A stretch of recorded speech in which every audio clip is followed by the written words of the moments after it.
बनाए रखिएगा, आगे भी आपसे अपडेट्स हम लेते रहेंगे। और इसी के साथ अगली महत्वपूर्ण खबर का रुख कर लेते हैं जो कहीं ना कहीं पंजाब से जुड़ी हुई है। जी हाँ,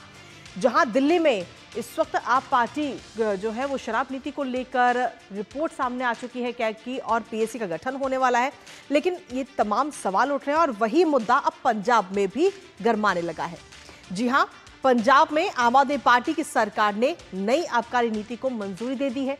जिनमें कई प्रावधान हैं। जैसे ई टेंडर से अब नई दुकानें दी जाएंगी, शराब की कीमतों में इजाफा हो सकता है, देसी शराब कोटे में भी 3% की वृद्धि हो सकती है और भी कई सारे प्रावधान हैं। पंजाब में नई आबकारी नीति को लेकर भारतीय जनता पार्टी, कांग्रेस और शिरोमणि अकाली दल ने तमाम सवाल उठाए। करेंगे इस पर चर्चा, लेकिन उससे पहले एक नजर ग्राफिक्स पर। तो पंजाब की नई शराब नीति पर घमासान इस वक्त मचा हुआ है, जहां दिल्ली में पहले से ही आम आदमी पार्टी इस शराब नीति को लेकर घिरी हुई है, लेकिन अब वहीं पंजाब से भी इसी तरह की खबरें सामने आ रही हैं और ये मुद्दा अब दिल्ली के बाद पंजाब में भी गरमाया हुआ है, जहां विपक्ष की तरफ से कैग से पंजाब की आबकारी रिपोर्ट की मांग की गई है। पंजाब सरकार ने नई शराब नीति को मंजूरी दी है, लेकिन इसके बाद ही कहीं ना कहीं विपक्ष तमाम सवाल इस वक्त खड़े कर रहा है। दरअसल पंजाब को 11,000 करोड़ से ज्यादा का राजस्व इससे मिलने की उम्मीद ये जताई गई है कि जब ये नई शराब नीति लागू होगी तो इससे ये फायदा होगा, राजस्व को सीधे तौर पर फायदा होगा। आगामी वित्त वर्ष 2025-26 से ये नई पॉलिसी लागू होगी, लेकिन वहीं दूसरी तरफ भारतीय जनता पार्टी, कांग्रेस और शिरोमणि अकाली दल ने तमाम सवाल उठाए और ये वो प्रमुख पार्टियां हैं पंजाब की जो सबसे ज्यादा नजर आती हैं और कैग से पंजाब की आबकारी नीति के ऑडिट की मांग इस वक्त विपक्षी पार्टियों की तरफ से की गई है। कुल मिलाकर देखिए तो कई सारी चीजें नजर आती हैं, क्योंकि दिल्ली में पहले से ही आम आदमी पार्टी घिरी हुई है इस शराब नीति को लेकर और अब यही शराब नीति कहीं ना कहीं पंजाब के अंदर भी नजर आ रही है, जिसको लेकर विपक्ष इस वक्त आग बबूला है और ये मुद्दा सबसे ज्यादा गरमाया हुआ है। हालांकि इस मुद्दे को लेकर अगर हम देखें तो मनीष सिसोदिया और अरविंद केजरीवाल जेल की हवा भी खा चुके हैं, लेकिन उसके बाद अब पंजाब में भी यही नीति लाई जा रही है। क्या कुछ बदलेगा इससे, एक बार उन ग्राफिक्स पर भी नजर डाल लेते हैं कि आखिर इस नई शराब नीति से क्या कुछ होंगे बदलाव। दरअसल नई पॉलिसी के बाद में शराब की जो कीमतें हैं उनमें इजाफा हो सकता है, ये जानकारी इस वक्त मिल रही है। जो रेट है शराब के वो बढ़ सकते हैं। इसके साथ ही ई टेंडर से ये नई दुकानें दी जाएंगी, जो भी व्यक्ति दुकान लेना चाहेगा वो ई टेंडर के जरिए ही उसको ये दुकानें मिलेंगी। इसके अलावा 874 करोड़ रुपए ज्यादा राजस्व जुटाने का सीधे तौर पर लक्ष्य इस नई पॉलिसी के जरिए, इस नई नीति के जरिए रखा गया है। अगले वित्त वर्ष की अगर हम बात करें तो 11,020 करोड़ जुटाने का ये टारगेट है, ये उम्मीद है इस वक्त आम आदमी पार्टी की पंजाब के अंदर। राज्य में शराब की कुल दुकानों की संख्या अगर हम देखें तो 6,374 ये कुल दुकानों की संख्या है अभी के लिहाज से, लेकिन देसी शराब का कोटा भी 3% जो है वो बढ़ा दिया गया है। जो देसी शराब का कोटा होता है उसे भी बढ़ावा दिया गया है। नए आबकारी अगर हम देखें तो नए आबकारी पुलिस थाने भी स्थापित यहाँ पर किए जाएंगे, तो सीधे तौर पर कई सारे बदलाव भी हैं। इसके साथ ही नया बॉटलिंग संयंत्र लगाने को भी मंजूरी ये दी गई है। और इसके साथ ही अगर हम देखें तो इस पूरे मामले को लेकर के ये पूरा मामला इस वक्त पंजाब के अंदर खासतौर पर गरमाया हुआ है, जिसको लेकर विपक्ष की तरफ से अलग अलग प्रतिक्रिया भी सामने आ रही है। अब ऐसे में सुनील जाखड़ जो कि प्रदेश अध्यक्ष भारतीय जनता पार्टी के, उनकी तरफ से क्या कुछ कहना है, क्योंकि वो कह रहे हैं कि मनीष सिसोदिया ने पंजाब की ये शराब पॉलिसी बनाई और क्या कुछ कहा है, एक बार सुन लेते हैं। उस दिल्ली पॉलिसी की तर्ज के ऊपर ही पंजाब की लीकर पॉलिसी उन्होंने बनाई है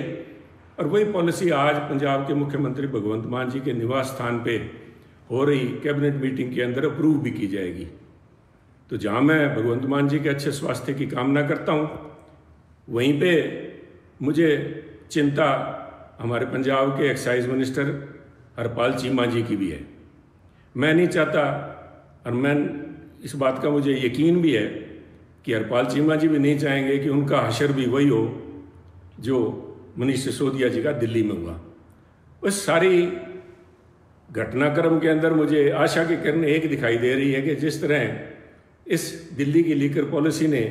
दिल्ली के लोगों के सामने अपने आप को कट्टर ईमानदारी का दावा करने वाली कट्टर बेईमान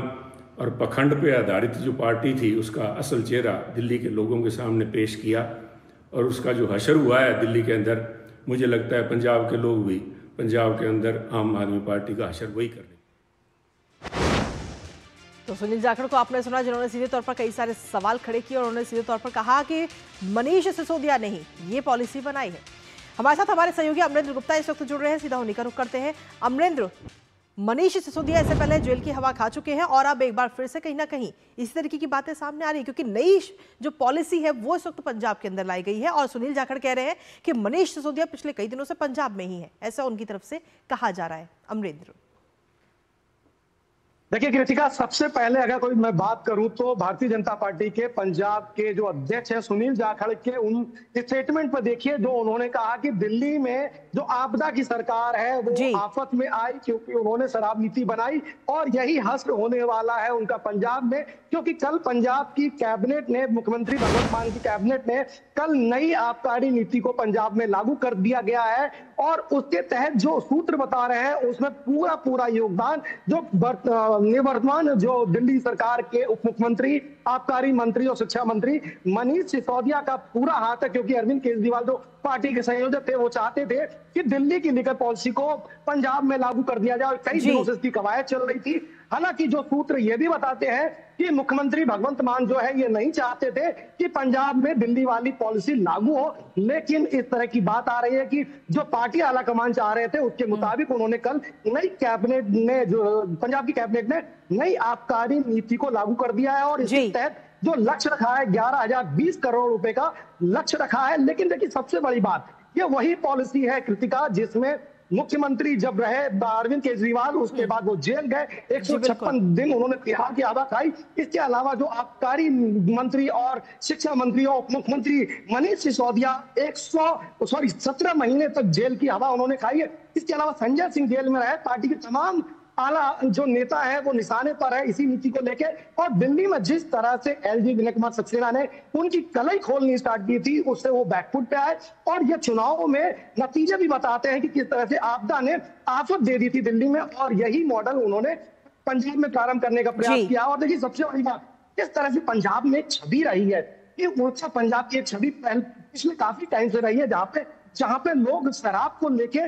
इतने अवेयर नहीं रहे और शराब खुलेआम परोसी जाती रही है। और इसलिए इस सरकार की इस नीति को देखिए किस तरह से टेंडर में जो आप अगर आप मोटा रेशा देखेंगे तो न सिर्फ जो देसी शराब है उनको 3% बढ़ाने का प्रयास किया गया है इस नीति में, और वही जो सेम पॉलिसी दिल्ली में थी कि ई टेंडर के जरिए शराब की दुकानों का आवंटन होगा वही पंजाब में लागू किया गया है। इसके अलावा जो रेस्टोरेंट और बार है उसके लाइसेंस में भी वृद्धि की गई है, यानी कि 12 बोतलों की जगह 36 बोतलों के साथ कोई भी पार्टी हो सकती है। पंजाब में ऑलरेडी जिस तरह की छवि थी छवि को बरकरार करने का प्रयास किया गया है, तो कहीं ना कहीं इसको लेके भारतीय जनता पार्टी इस समय हमलावर है और ये जो नीति है कहीं ना कहीं जो भगवंत मान कैबिनेट है उनके लिए आने वाले समय में मुसीबत का सबब हो सकती है, क्योंकि पार्टी पहले से ही बैकफुट पर चल रही है। दिल्ली में उनकी स्थिति बहुत अच्छी नहीं है। पंजाब में भी आपको पिछले दिनों अगर याद होगा तो 36 विधायक जो है कांग्रेस ने दावा किया था कि उनके पक्ष में है, भारतीय जनता पार्टी के साथ